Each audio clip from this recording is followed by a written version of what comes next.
Hello friends, welcome back to the bench.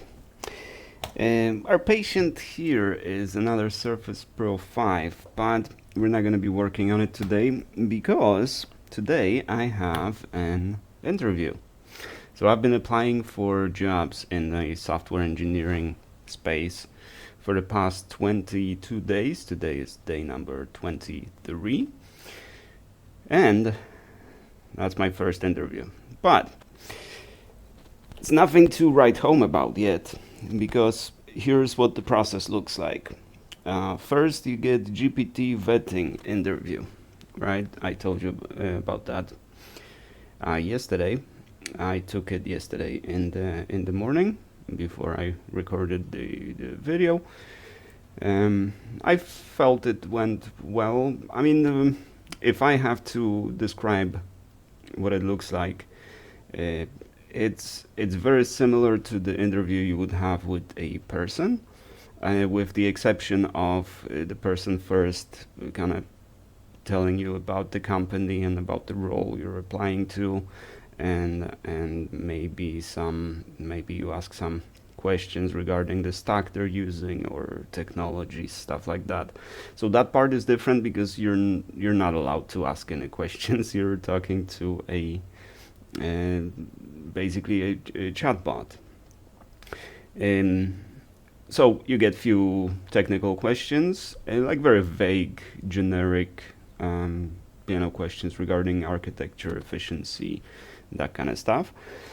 All your answers, you're answering verbally, and all your answers are transcribed into text, and that's probably what is stored.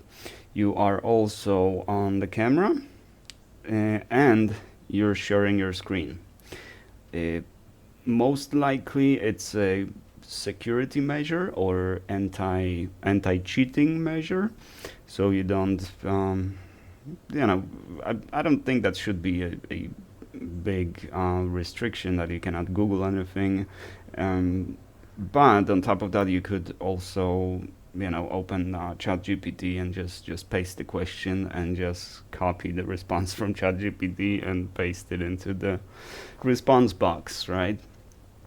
And now I don't think that would even work. The question, what do you call it? The coding question was not very difficult, not very complex, but it did require you to just kind of, well, first of all, understand, and second of all, from the examples to kind of extrapolate that there is a slight modification that you need to do, or basically add a feature to just kind of to handle the cases where the similar entries are in the queue, or duplicated entries are in the queue. So the interview, as I said, I felt it went well, but later that day I got a response from the lady that is handling me that I did great, and they're ready to move on to the next interview, right? So this will be technically my first interview with a actual person, non-recruiter. I had two conversations with recruiters. So far, nothing came out of that, and I think everybody has at the moment has the same experience, and mainly not because if you're getting depressed and thinking that you're not good enough. That might not be the case. There's just not enough jobs. But in the past month, we had I don't remember. I think 6% increase in technical jobs being posted. So that is also what the one of the recruiters told me, that it's slowly starting to pick up. And I was thinking that perhaps it's because of the election year. People are just kind of waiting until November to see what's going to happen, because we have to two candidates different enough that it makes a big difference to, whether one or the other is elected. Uh, so it only makes sense that things are slightly on pause right now until November. Oh, until November, that's still a long time. So let's hope something is gonna pick up soon. The other possibility is that it's vacation months, right? People are taking time off, traveling and stuff. So some business as usual actions in the company are put on pause or just kind of deferred to the future. Like, yeah, we'll figure it out in August, November. Um, well, August, September, not November. Anyways, um, uh, my second interview is it's kind of like a funnel, so I'm not really holding my breath regarding that, because the purpose of this is to um, identify a top 1% talent. So second interview is soft skills interview. Then we have two human technical interviews. Then we have rigorous background check. I guess background check is no longer good enough. Now it's got to be rigorous background check. I don't know what that means exactly. In most jobs, I get background checks, and well, maybe not most, in some. Usually, it's especially in corporations when you have personnel that needs to go through background check, then you just basically apply that background check to every employee, so to avoid any issues. Like, why do I go through background check and not that guy, right? To avoid those issues, it's basically if you do it to one employee, you do it to all the employees.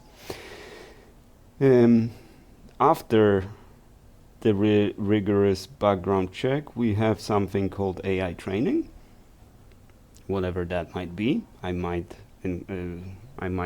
ask the lady about what that exactly means. And then at the end, top 1% engineers. Now, am I a top 1% engineer? I don't think so. I don't think I'm even a top 10%. Maybe I'm in top 20%. Well, I wouldn't mind being in top 20%, but for all I know, because it's not like I'm constantly taking tests and comparing myself to others. In the past, I've had one experience with a codility test, which was a process for finding well, I don't remember. I think that was for a contract or something. I don't remember, but I did the test and I got something around 70. No, I think it was 68%, something like that. And I was really disappointed because I was hoping that I would get at least like some lower 80s. My top scores on those coding questions are like 92. That was my highest score. I never scored 100, so probably I'm definitely not a top 1%. But I scored in the 90s, and in my best at my best, right? My best score was in the 90s. And typically, I would like to be within the like 80 some, maybe lower 80s. I'm happy with that score. And that was 68 that I scored. So I was kind of disappointed, but then, and that was Friday, so I didn't get any feedback until like Monday or Tuesday. And they called me, and I actually scored the highest score. The other than my score, the scores were closer to 37. I think 37 was the highest one. So compared to others interviewing for that position, I scored the highest. But that was then. That was roughly, I don't know, maybe 5 years ago.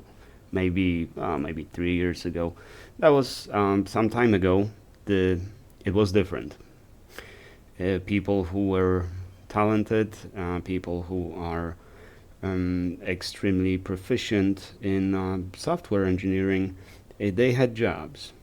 Now they don't. You know what I mean? And it's a completely different market. So now, if they're looking for top 1%, keeping in mind that the 1%ers were laid off and keep getting laid off and keep looking for jobs, the competition is fierce.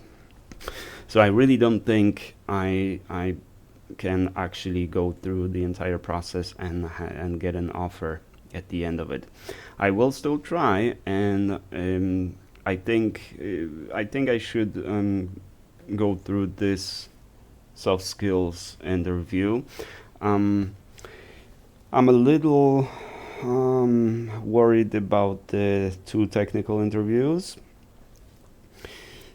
Now, I know this should be something that should worry me the least, because I have confidence in my skills and my experience and my abilities to code.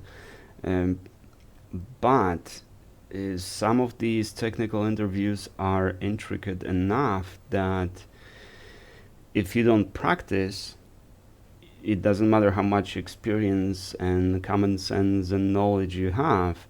If you haven't practiced for those, then you're not going to score high. And it's the same with IQ tests. IQ tests nowadays are very demanding, and you are expected to take practice tests a few times before you actually score anything on those tests. Last time I took it, I couldn't even finish it. I wasn't able to finish it, and it's not like there were questions that I just didn't know the answer to or didn't know how to approach it. I just wasn't. I was out of practice, so it just took me too much time. So the same with, especially with the FANG companies, the alphabet companies, they have very rigorous interview process, and the same rule applies. You have to practice. You have to take few practice tests. You have to go through training to even go through to even pass the technical interview. And I don't mean pass with the offer at the end of it, just to actually solve the problem. So that is kind of a different paradigm, but I'm not interviewing for those companies. And when I apply to them, I usually don't even get to the interview. So my resume is not impressive enough to even get to the interview process. In some cases, I'm waitlisted. In some cases, I'm just plainly rejected. And some of the emails are actually very encouraging and come with an explanation that it's not like you're completely incompetent or anything like that. It's just we have a huge interest, or there is a huge interest in this position, and we have thousands of applicants with great credentials. So it's it's just competition. It's just a lot of people are applying to these jobs, and well, let's be honest, none of us are top 1%er.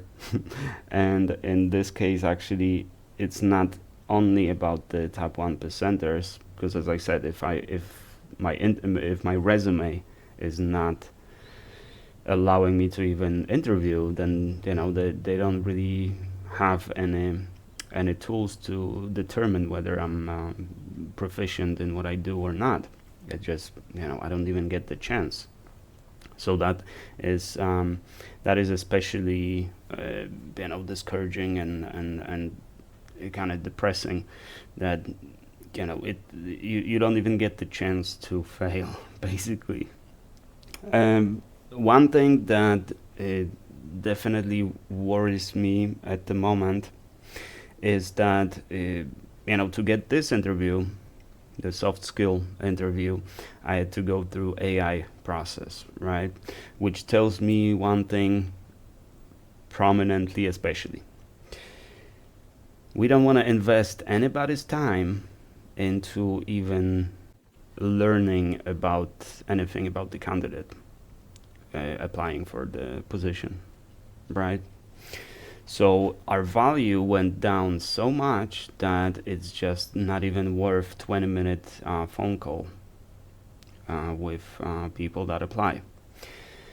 And the reason for that, it's not like our value physically went down. It's the market is so saturated with engineers looking for work that it probably isn't even viable to actually go through, say, 500 resumes and call every single person and spend 20 minutes on the call with them.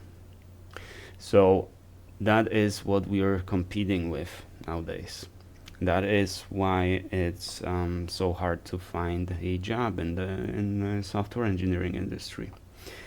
A lot of trust has been lost due to our incompetence, due to our negligence, due to us recording day in the life of our work, showing that we don't really do any work and we have great perks and stuff. Those were good times. I've never made a video like that, but it was those good old times. So a lot of trust. We've lost a lot of trust in the people that were pumping money into our wallets. Lost the trust in our ability to actually do our job and to be diligent and to be a professional, basically. Another thing is, my technology stack. Actually, today I get a comment on my last video from our friend, from my fellow Polak, that PHP is considered a sub-language. Technically, it was not even supposed to be a language. It was not developed to be a language. It just accidentally became a language. That if he had to switch jobs, he's a software engineer as well. So if he had to switch jobs right now, he would not be looking for a PHP position. And be that as it may, PHP still is one of the. It is relatively popular. And now, especially with PHP 8, efficiency is not a huge problem as it was before. Security, with all the frameworks and tooling around it, security is no longer a huge issue as it used to be. So with just these two things, PHP has the capability of being the language on the same shelf as all the other languages. Now, a few years ago, I was actually trying to get the position in Java and in C# and .NET stack. But the reason I picked PHP was because PHP paid the most. PHP positions were roughly 120, 130,000, while the .NET and Java were barely scraping 90, 95,000. That's why I went with PHP. The great aspect of PHP is the fact that a lot of software, mainly CRMs, CMSs, software like that, has been written in PHP a long time ago, and it needs to be maintained. With the modern frameworks, especially thanks to Laravel and Laravel community. A lot of tools have been developed, including, like Octane, the implementation of Swool or Roadrunner. Actually, you can run on Roadrunner or Swool. Basically, the application is kept in memory, so it kind of more feels like you're coding in Java effectively, which could be a big problem for someone who's spent all their career in PHP and is used to that paradigm that everything is built from scratch as the request comes and is destroyed as the request is dispatched back, or the request is or response is returned back to the client, and your whole environment goes down, and then when the request comes again, everything is built again. If you're used to that paradigm and you switch to Swool or Octane, that whole thing changes, and that could really throw you off. It's a completely different paradigm of developing software. But with all these tools, I don't think that PHP is going away anywhere, and I don't think I need to switch. And now, switching from one technology to another, as I said, throughout my career, I had to switch from languages to languages because when I started, I was specialized in Pascal. I was working with Delphi, beautiful stack, all kinds of Borland tools. They were much better than anything else on the market.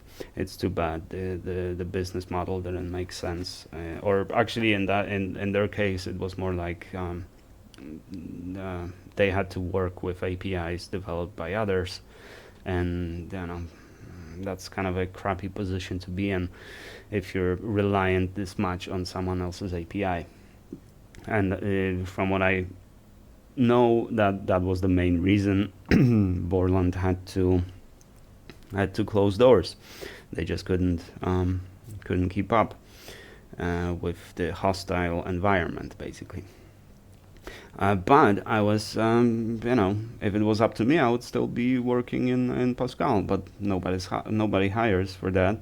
Nobody does anything like that anymore, with the tiny exception of some legacy software that some companies still maintain, and it still works. And so the same way you can even seen the COBOL position on Indeed. So some of these, I'm sure, from time to time you get some Pascal or Delphi position that they just need someone to work with that legacy technology, but it just kind of fell out of the market. I had to switch. I switched to C++.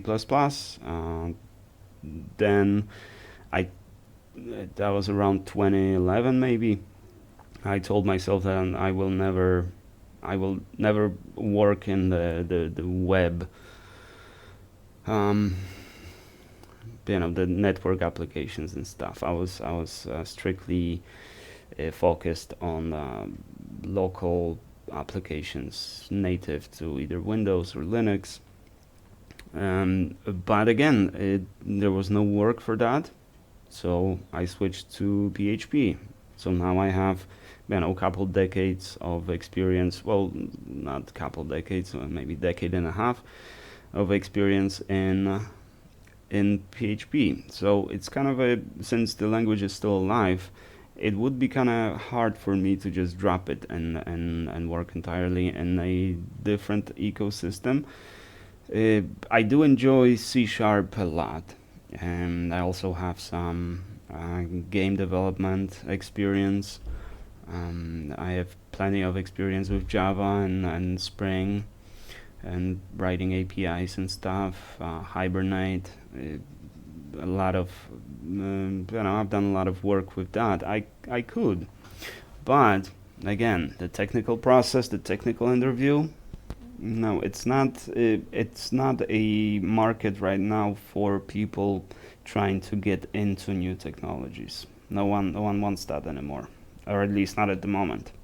No one wants to hire a person with the expectations that for the first 6 months they're gonna be getting their hands dirty and trying to become proficient in the technology that they were hired to do. It just doesn't make sense anymore because they have plenty of other engineers that are experts in those technologies. And when it comes to PHP, I could call myself an expert.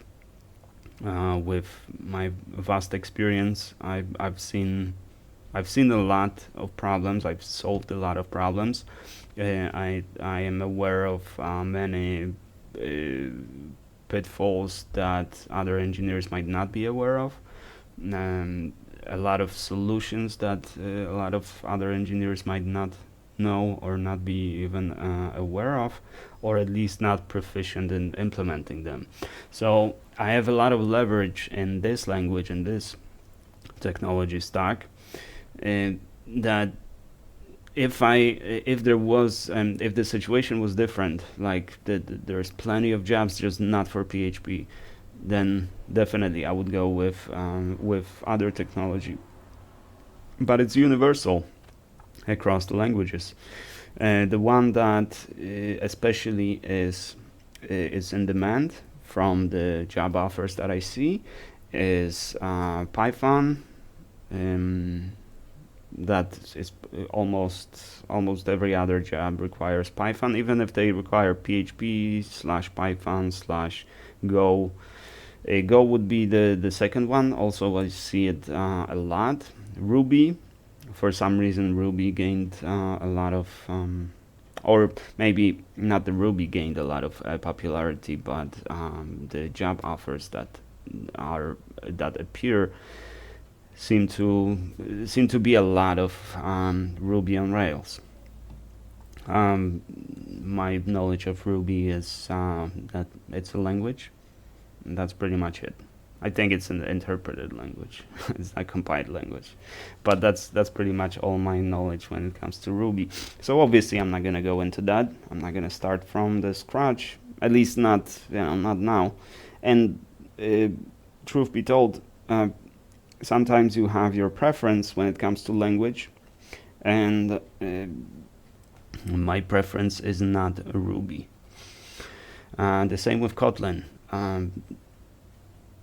I like Java, then everybody started switching to Kotlin, and in some cases you had a project that is written in both. Some files are in Java, some in Kotlin, because it all can be compiled the same. Kotlin was mainly, I believe, was mainly delivered to reduce the complexity of the code, to reduce the syntax overhead, because indeed in Kotlin you can write your syntax neatly and much fewer keywords, much fewer this syntactic overhead. Java is a very expressive language, and indeed, sometimes it is slightly overwhelming. Everything is very very expressive, depending obviously on the version of Java. The latest versions that I've been working on are more focused on a functional approach. So the syntax can be greatly reduced, but Java always has been a very expressive language. You have to write a lot to code anything in Java. But that's pretty much my reasoning for staying in PHP. If we'll see in another maybe 20 days what will happen if I even get more than one interview, or if I can find anything that, or even come close to any job offer. It definitely doesn't look good, but there's hope that this month is gonna bring a little more jobs than the previous one, and and the next 2 months, in the next 2 months, the market will pick up a bit. And mainly, my reasoning is right now we laid off so many engineers that all the companies just kind of trimmed the fat on everything, reduced the operational cost to absolute minimum, which means now they cannot grow. So growth is going to be very limited. And once things stabilize a bit, they're going to start hiring again. And maybe, if we're lucky, maybe a lot of the engineers now will move on to the different areas, different sectors, or completely different professions, which will result in a lot less competition, and perhaps we'll go back to the times where there's more jobs than engineers, and it's going to be super easy to find a job in software engineering. But bottom line is, this had to have happened. We've been, for the past 2 decades, we've been breeding engineers with the understanding that there's never going to be enough. There's always going to be jobs, and they're always going to be the highest paying jobs and the best perks, best offices, and and that kind of stuff. Now it's becoming now we feel the repercussions of that had to have happened. So now we need to wait for another self-adjustment of the market. A lot of these engineers, like myself, have to go, right? Either move on to either start your own business, switch profession, switch the sector, something like that. Basically, the majority of us have to be removed from the pool of available engineers, and that's when the things will start stabilizing. Let's hope I can survive until then, or do something to actually be able to reach, basically to be able to survive until those times come, and hopefully I'm not gonna be too old for that. Well, I might work on this one later today. Probably I won't record another video, but we'll see, maybe. So I'm gonna get ready for my interview. Wish me luck, or wish that I break my leg. And I guess I'll see you guys tomorrow, and I'll let you know how it went. Thank you guys very much for watching. I do appreciate you, and I shall see you tomorrow.